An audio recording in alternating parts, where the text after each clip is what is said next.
great to be with you. There we are. I'm on. That's great. It's good to be here. I was here probably quite a few months ago. My sister was getting baptised here, and so I was sat up there in the corner looking down, so I got a really good view of that, so that was great. So there we are. That's the last time I was in here. So this is not my first time. There we go. But it's great to be here. We're going to be thinking about Mark chapter 7 today. And I've named this The Compassionate King. All right, so I don't know how you're feeling today, what you've done this week, what you've thought, what you've said, the way you felt. But we're going to talk about Jesus and what he did when he looked on the people. When he saw the brokenness in the world, how did Jesus feel? What did he do? That's what we're going to be thinking about today. Let's read. I'm going to read from there because I've got a different version here, okay? So I'm going to read from the screen all the way through from verse 31. Then Jesus left the vicinity of Tyre and went through Sidon down to the Sea of Galilee and into the region of the Decapolis. There some people brought to him a man who was deaf and could hardly talk, and they begged Jesus to place his hand on him. After he took him aside away from the crowd, Jesus put his fingers into his ears, and then he spat and touched the man's tongue. He looked up to heaven and with a deep sigh and said to him, Ephphatha, that means be opened. At this, the man's ears were opened, his tongue was loosed, and he began to speak plainly. Jesus commanded them not to tell anyone, but the more he did so, the more they kept talking about it. The people were overwhelmed with amazement. He has done everything well, they said. He even makes the deaf hear and the mute speak. That's the passage we're going to be thinking about today. I want to ask a question first. How do you see how someone feels? How do you see how someone feels? Go on, this is interactive. By their actions, that's one thing I've written down, yep. Observing their actions, yep. Anything else? Anything else? Body language, that's my second one. You've got my third one. There's one I've got before it, and I've got a few more. Anything else? How do you see how someone feels? Their emotions, but how do you see their emotion? If they're crying, yep, that's right. I've got facial expressions. Is that acceptable? Facial expressions. Anything else? Any other ways we see how someone feels? Yeah. I've got tone of voice. Yeah. Because, there's a bit of a running joke in our family. When you say please and thank you for food, sometimes you can say thank you, and your tone of voice betrays you, doesn't it? And really, you're not saying thank you at all. You're saying, oh, thanks for it. Tone of voice. It says a lot about the way you feel. Anything else? Any other things? Do you want to know what the American Psychological Association says about it? I read the first thing that comes up if you write, how can you see how someone feels into Google? This is the first thing that comes up, and it says this. If you want to know how someone is feeling, it might be better to close your eyes and use your ears. I thought that was a very interesting quote. How do you get to see how someone feels? Listen. Listen to them. Have conversation with them. What does their voice sound like? What's their body language? What's their facial expression? Do you know, as we read the Bible, there's not many times where we get to see a glimpse of how Jesus feels. But this passage is one of them. We get to see how he feels, the real emotion of what Jesus feels and how that can teach us. It's quite amazing what we see here, I think. Compassion is mentioned 41 times. The word compassion is mentioned 41 times in the Bible. 5 of those times are in Mark's Gospel. And one of those is in Mark chapter 5, and it's in verses 18 to 20, okay? So I'm going to read these verses, and the reason I'm reading this is because at the start of our passage today, where is Jesus? Where is he? He's departing from the region of Tyre and Sidon, and he's come through the midst of the Decapolis, okay? This is an area, so if you imagine the map, okay, you've got Jerusalem, Tyre and Sidon are to the north, the Decapolis is down here, okay? So Jesus is traveling back to Galilee, he's going down here. but he does a big loop and he goes through the Decapolis. Didn't need to do it. Took much longer. It wasn't a Jewish area. Why was he there? He was a Jew, but he went through this area deliberately to meet someone, okay? And he's been there once before, and it's in Mark chapter 5. So I'm going to read from verses 18, and then we're going to read it through, okay? Mark chapter 5, verse 18. And when he got into the boat, he who had been demon-possessed begged him that he might be let me read it. I'm not very good at reading, I'm dyslexic. And when he got into the boat, he who had been demon-possessed begged him that he might be with him. However, Jesus did not permit him, but said to him, "Go home to your friends, tell them what great things the Lord has done for you and how he has had compassion on you." And he departed and began to proclaim in the Decapolis all that Jesus had done for him, and all marveled. Okay, context, Jesus has been to this place once before. He's met a guy who was demon-possessed, okay, in real trouble. No one would go near him. Everyone feared him, okay. He couldn't live with anyone else. But then, what happened? We know the story, don't we? Jesus spoke to him. And then the demons, they went into the pigs and they went running down into the river and they drowned. But the man was sat, clothed, and in his right mind. Jesus changed his life completely. And of course, the man wanted to be with Jesus. He wanted to follow him. But Jesus said, "Stay here. Go home and tell your friends about what I've done, the compassion I've had on you." Okay? That's the context. And then we have a bit of time. A few chapters later, Jesus is back again. He's back in the Decapolis. Okay? Now, this passage doesn't talk about compassion, but I think if there's any passage in the early chapters of Mark that you want to go to, this is one of them, where we're going to find about how God loves us and how he looks on us. The first point, if you're taking notes, is Jesus sighed.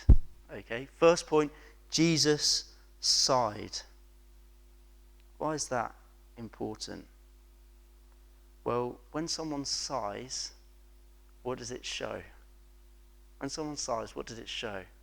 Show lots of different things, can't it? It can show maybe fed up. Perhaps it could be showing that. Do you think he's showing that in this passage? Maybe it's a sigh of relief. Ah, finished. Yes. Finished the race. Ah. It's not that, is it? What is it? Well, I think there's three things that's going on here. First thing is this. I think this is a sigh of compassion because of their suffering. So in this passage, Jesus, he's just come from Tyre and Sidon. He's going into the Decapolis and he meets someone, doesn't he? He meets a deaf man who can't speak properly with a speech impediment. Okay? He meets this guy and he sighs. Oh, the brokenness of the world. You see, the first thing that we want to talk about today is that God hates this brokenness in our world. He didn't make it like this, did he? Remember in Genesis chapter 1, in the beginning, God, and all the way through, good, very good. That's how God made it in 7 days, and he made the world perfect. Nothing wrong. That's what he says. That's what happened. So when he comes to this world, those 2,000 years later, and he's there, and he's looking around, and he's seeing what's happened to the world that he made, he sighs. He's heartbroken. He hates the brokenness in the world. He hates the suffering. God hates to see our suffering. He hates to see the brokenness in the world. A lot of people ask the question, why is there suffering in the world? How could God allow suffering in this world? If he's good, he couldn't allow suffering, could he? Well, look how Jesus felt here. He's faced with suffering. The man who became, the God who became man has come and seen the world, and he's heartbroken. He's heartbroken. He hates it. He looks at it and he sees it, natural reaction, a sigh of pain. In Romans chapter 8, verses 23, we see another place, which is the same word, sigh. You could use the word groan, okay? Groan. He groans because of the pain he sees.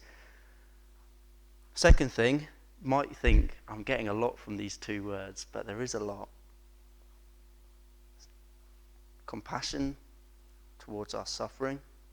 Second thing is the strain it puts on God to see the brokenness, the sin, the wrong in the world. That's where we go to into Romans chapter 8 and verses 23, and we can read what it says there, using the word groan rather than sigh, but it's the same word in the original. Just turn it. Verses 23, it says this: not only the creation, but we ourselves who are the first fruits of the Spirit, groan inwardly as we eagerly wait for adoption as sons, the redemption of our bodies. What is that saying? Well, it's saying when you're a Christian, when you're saved, when you're forgiven, you're in a different family now. You're in a different kingdom now. And so when you're in this world, your spirit groans to be out of it, to be in the perfect heaven that we look forward to, where there's no pain or suffering or sin, when there's no brokenness. It's the same word. So when you're saved and you become part of God's family, you should groan when you see the sin in this world, when you see the pain in this world, when you hear about wars breaking out all over the world, in Ukraine, recently in Sudan. We support some missionaries at Clifton who live in Sudan, and they sent us an email. I can't say their names because they're in danger, but they said at the moment we're okay. We've just about got enough food. Our water supply is damaged. We haven't got any electricity. But pray for our American friends because they haven't got enough food and they've got 6 children. Hey, the world is broken. And that's only started about 8 days ago, that conflict.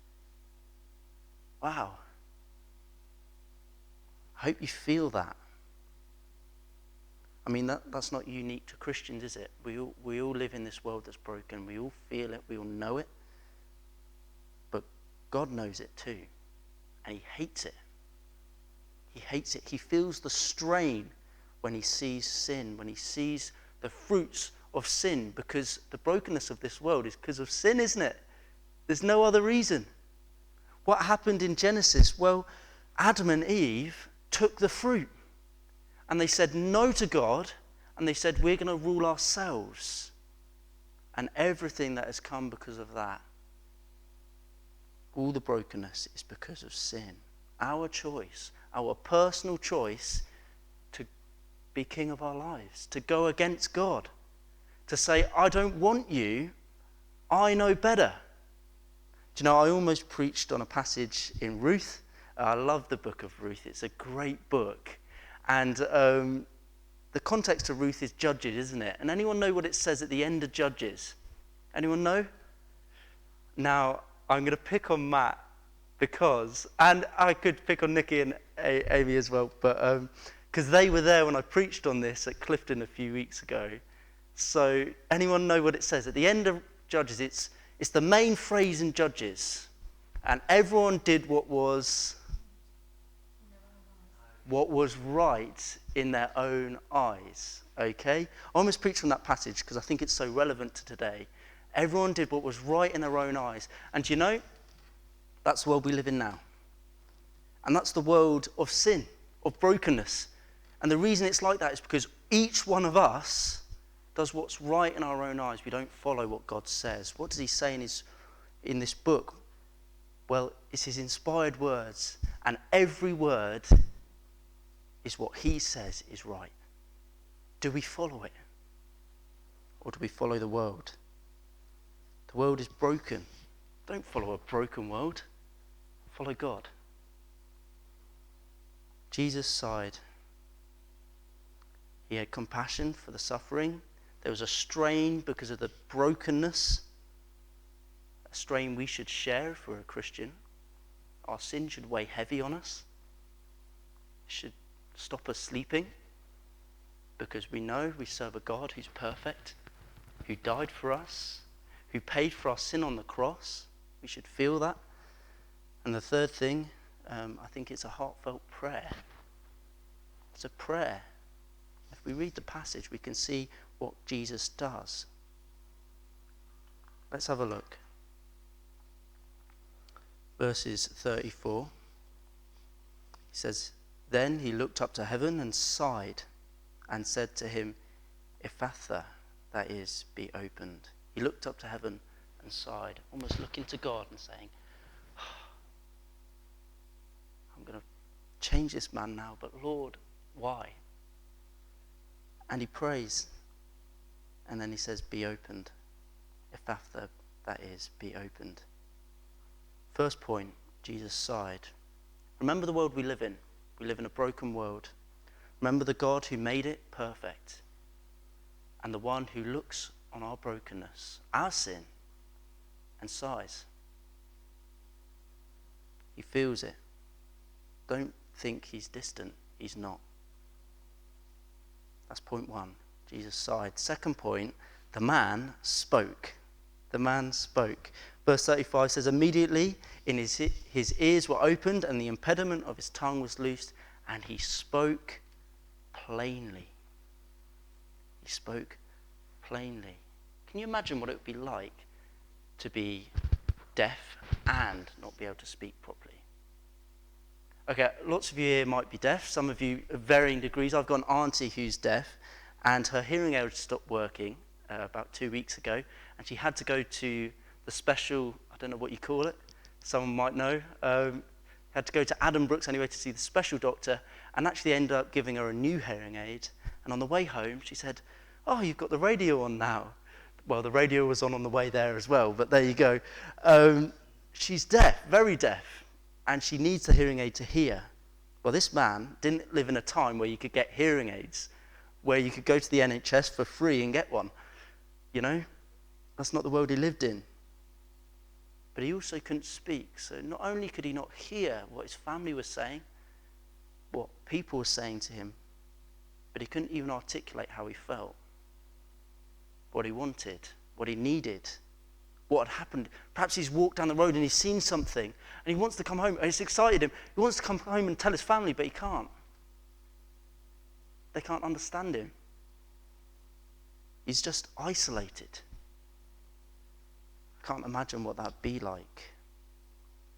I had the privilege of working with children. That's my job. I work for 3 different churches doing youth work and kids work. And I was doing this story with them, and it was very funny because kids come out with all sorts of different things. They really do. And I wasn't going to say, I was with the kids the other week, and we were doing Zacchaeus, and I asked one of them to read, and instead of the chief tax collector, we got the chef taxi collector. So there you go. But they do all sorts of funny things like that. But we were talking about what it'd be like to be deaf and mute, and I said, this is bad, isn't it? And they said, one of them said, well, it's life-threatening. I said, well, I'm not sure if it's life-threatening. I mean, it is really bad not being able to. And then another child came and said, well, it would be if you're walking by the side of a road. And I thought, oh, golly, I didn't expect to get into all this. But I suppose you're right, but that's not the point I was thinking of. But yeah, it is really bad to be deaf and mute. It's awful. It isolates you. It holds you in, doesn't it? It means you can't have real relationships. And actually, if we think about the problem of sin in our lives, what does it do? Well, it stops the relationship that you can have with God. It breaks it. No communication. You can't speak to him. You can't hear him speaking to you. That's what sin does. It makes us blind. It makes us deaf. Sin is a barrier. It's a prison. And just like that deaf man who's lived his life not being able to talk really to anyone properly, not being able to hear, sin has that effect on you. and on me. It crushes us. It makes us not to be able to hear God. Before we're Christians, we don't understand, do we? What does it mean that God came and died for me? It doesn't make sense. That's what sin does. It blinds you. It keeps you in prison. Do you know, I said earlier the words of the Bible are important, and the very words are very specific. And in this passage, as you read, it says, verse 35, immediately his ears were open and the impediment in his tongue were loosed, and he spoke plainly. Well, there's only one other place that original word, spoke plainly, is used in the whole Bible, and it's in Isaiah chapter 35, and it's in verse 6. And I just think this is amazing. Now, I didn't make this connection. I needed footnotes. But I think it's amazing to read this, talking about what Jesus is going to do, the change he's going to bring to people's lives. Let me read from partway through verse 2, and then I'll go down, okay? They shall see the glory of the Lord, the majesty of the Lord. Strengthen the weak hands and make firm the feeble knees. Say to those who have an anxious heart, be strong, fear not. Behold, your God will come with vengeance. With the recompense of God, he will come and save you. Here we are. Then the eyes of the blind shall be opened, and the ears of the deaf unstopped. Then the lame man leap like a deer, and the tongue of the mute sing for joy. Sing for joy is the same word as in Mark chapter 7. And it's the only other place in the Bible it uses that specific phrase word, okay? It's amazing. Do you know what God brings? He doesn't just enable us to talk, to have communion with him. Perhaps you have communion at this church and you remember what God has done for you, his death and his resurrection. Well, do you know what he does? He enables you to sing for joy. It's so much more than we can imagine, isn't it? Oh, it's amazing. God changes everything. He frees you from sin, and he makes the man speak plainly, sing for joy. Jesus sighed. He sees the brokenness. He feels the strain of sin and all that it causes. And then he prays, be opened. And he has the power to make real change, to make the deaf and mute speak and hear. Do you know, the miracle that happens to you when you become a Christian is you can now hear God speaking through his word. Now, I've read my Bible from when I was little. I read the stories, I knew them, and I'm really glad to hear the children are learning about Hebrews 11. Great passage. We're actually doing it at the youth work as well, youth group on a Friday night. Heroes in Hebrews, there we go. We haven't done Barak yet, but he's a good character as well. Great to hear you doing that. But do you know, I can read the words. I can take them in, because that's how God speaks to us, isn't it? Through his word. I can read about all the different people that Jesus spoke to and talked to, but it's like water off a duck's back. It doesn't have any effect. I need God to do a miracle in my heart so that I can understand what he's done for me. We need to pray for that.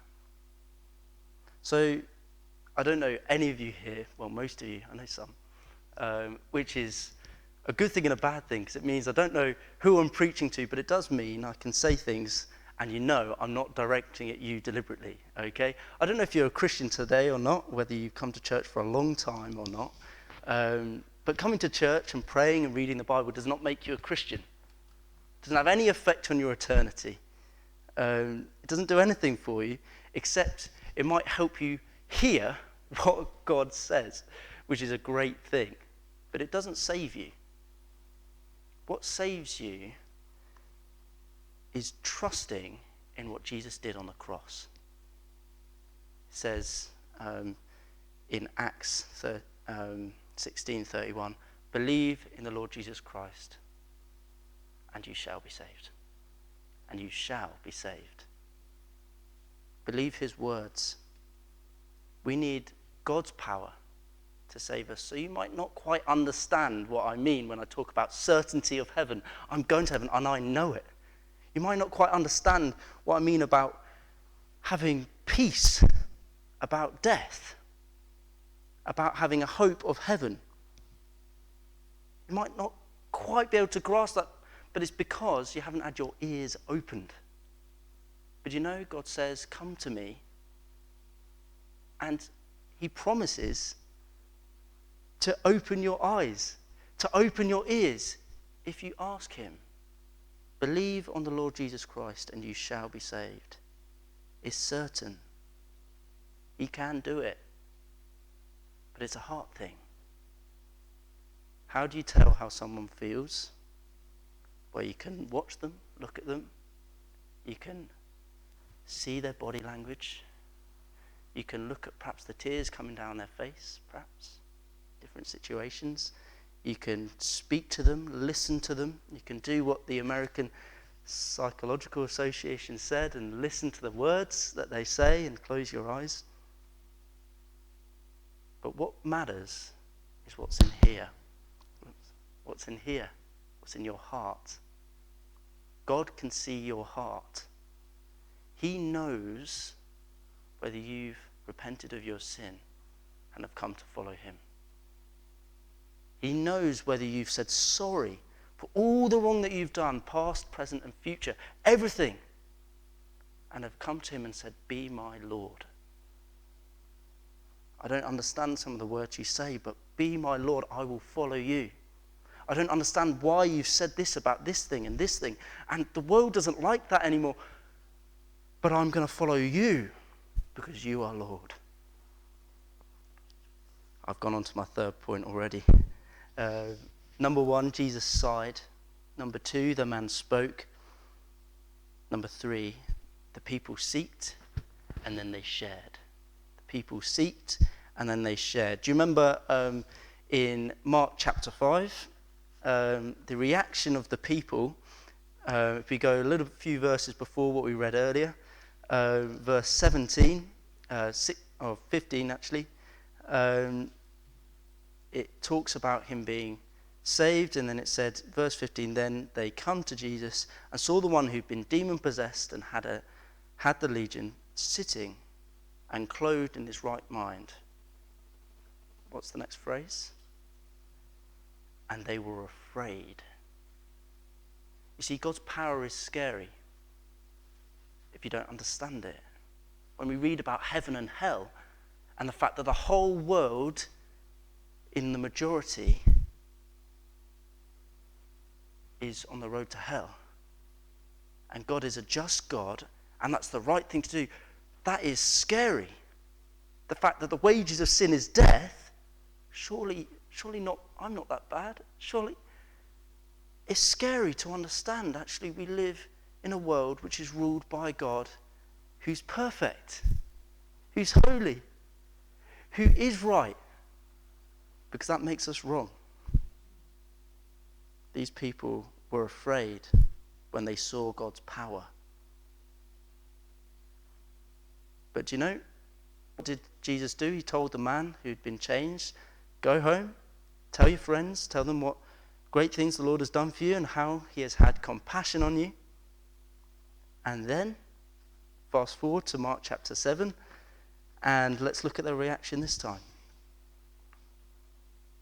Immediately his ears were opened, verse 35 of Mark chapter 7, and the impediment of his tongue was loosed, and he spoke plainly. Then he commanded them that they should tell no one, but the more he commanded them, the more widely they proclaimed it. Verse 37, this is the bit. And they were astonished beyond measure, saying, he has done all things well. He makes both the deaf to hear and the mute to speak. Look, when we understand who God is, he came and died for you. He spent 3 days dead and then rose again for you. on that cross, he bled out for you.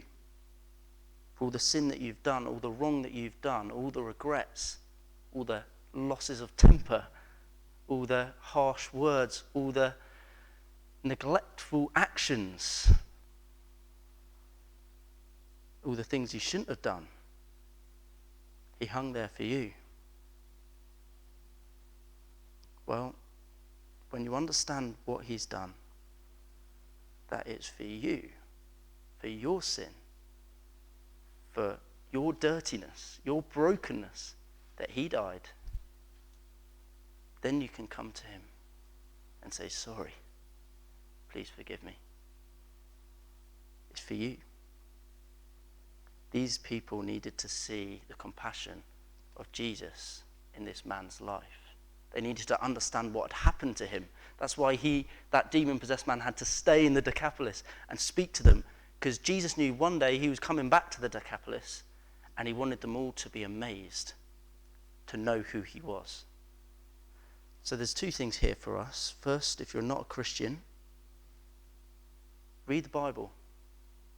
Understand who Jesus is.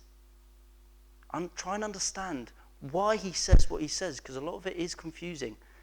A lot of it does seem hard to understand. Some of it seems too good to be true. You just forgive me? Read it. Understand it.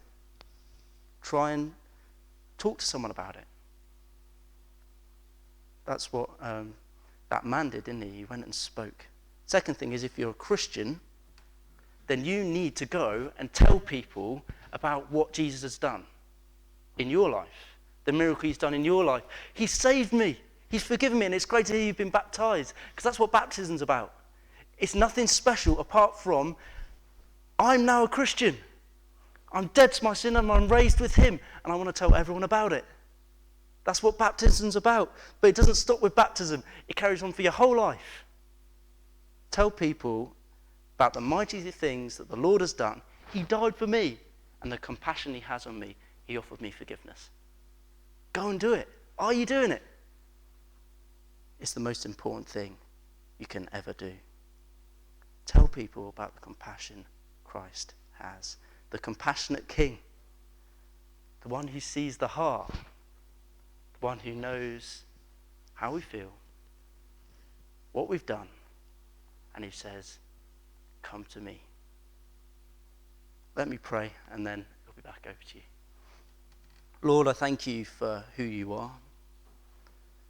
I thank you for this passage where we see your emotion, how you felt when you see this world, how you feel when you look down on us and the mess we're in. Lord, I thank you that you came and died for us to make a change, to stop all the wrong in this world. And Lord, I pray that we would each know the forgiveness you offer for ourselves.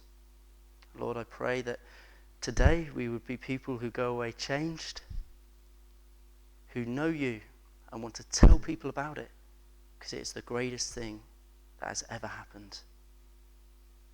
Lord, I thank you for this time, and I pray you bless us in Jesus' name. Amen.